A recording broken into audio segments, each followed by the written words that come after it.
Hey guys, it's Caleb, welcome back. So I'm standing next to this peach tree here, which I grew from seed around 7 years ago, and it's actually been fruiting for the last 3 years. As you can see, it's got some fruit on it. It actually has heaps on it this year, and it's doing awesome. It's just this color at the moment because it is autumn, so it's about to lose its leaves. So today I thought I'd bring you along and we can grow some more peaches from seeds. And I'll show you how I grew this one, and I'll also try some other methods as well so that we can see kind of which method works the best. The fruits on it are absolutely awesome. They're really large, they're red-fleshed peaches, really juicy, and they've turned out exactly the same as the fruit that I ended up starting with. And that's the great thing about peaches, is that in a lot of cases you do end up getting fruit the same as the type of seed that you planted. Sometimes there's a bit of variance, but for peaches it's pretty close in general, and particularly these red-fleshed peaches, they do always pretty much come true to seed. They do have a pretty fuzzy skin, which isn't ideal, and for those of you who know me well, you're probably surprised seeing me hold this right now, because I just hate the feeling of peach skin, and especially biting into it. It's one of those things that just sends shivers up my spine, gives me goosebumps, and I guess it's the equivalent of people who can't handle nails down a chalkboard or their toenail getting caught on a flannelette sheet. I don't know, maybe that last one's just me. But anyway, I'm just going to go for it, bite into this, and see how we go. Oh, what a mess. The initial bite of the skin, not great. But I have to admit, it wasn't actually as bad as I was expecting. But man, look at that. This is the juiciest, just most beautiful coloured peach. It's such a crazy colour, so juicy, so sweet. There's a bit of kind of tang to it. Honestly, these are really great peaches. This one actually has a lot of white flesh in it. You can see the colour there. So often the red will go right through, closer to the middle, but some of them will just be more white like this. And these do originate from a white peach, so it does make sense why it's like that. Anyway, we'll get the seeds out and get on to growing these. And for selecting your seeds, I like to use locally grown heirloom varieties, which you'd most likely find at places like a farmer's market. Alright, so we're going to use two methods for sprouting these peach seeds, and the way these seeds work and their anatomy is actually really interesting and important to know when it comes to getting the best results out of these. So of course on the outside we have this really hard peach stone or pit, and this actually isn't part of the seed, and if you open it up you'll find this little seed inside, and it looks just like an almond because these are closely related to them. Almonds come from a similar fruit. On the actual seed you've got this brown seed coat which wraps all around the other internal parts of the seed. And so within the pit, as well as the seed coat and parts of the actual seed, they've got these plant hormones like abscisic acid, which basically prevents the seeds from sprouting and causes the seed to stay in a period of dormancy. The reason these seeds have this adaptation is because peaches are usually ripe in late summer and into autumn, and so if you imagine if they sprouted straight away as soon as the fruit drops, then it would only have a couple of months to actually grow before suddenly the winter's here, and at that stage it's still a small, very vulnerable plant that then goes dormant and has to go through the really cold winter.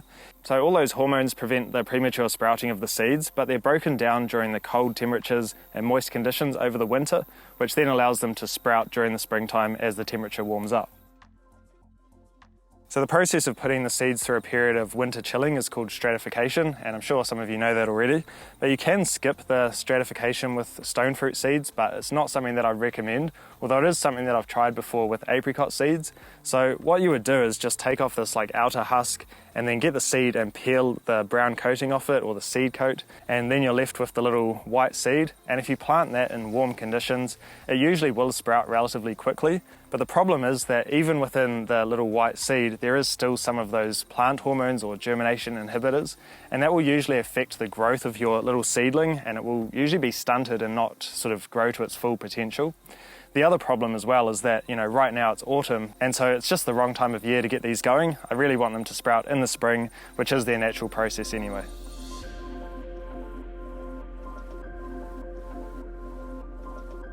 I'm just going to be naturally stratifying these by putting them in a pot of soil, leaving them out during the winter time, and then hopefully they'll sprout in the spring. If you don't have a cold winter though, you can mimic this process by just putting these in a bag of soil and putting them in the fridge for about 3 months, and then they should sprout after that. So I'm planting these full seeds around 1 inch or 2 deep in this potting mix, and I'm just going to chuck some mulch over the top too and keep these watered during the winter. So the second method we're using today is cracking off the outer shell of the seed, and I've had really high germination rates in the past doing this, and this is how I grew my tree that I showed you at the start.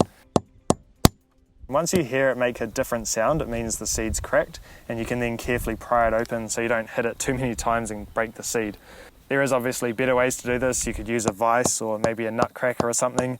And if you are using a hammer and you're worried about your fingers, just put it in between some wood and then give it a hit.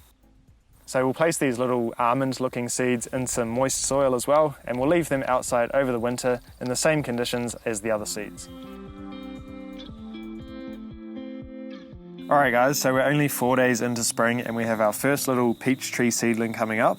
And this is from a seed that we cracked out of the pit, and it's the only one out of both batches of seeds to sprout so far.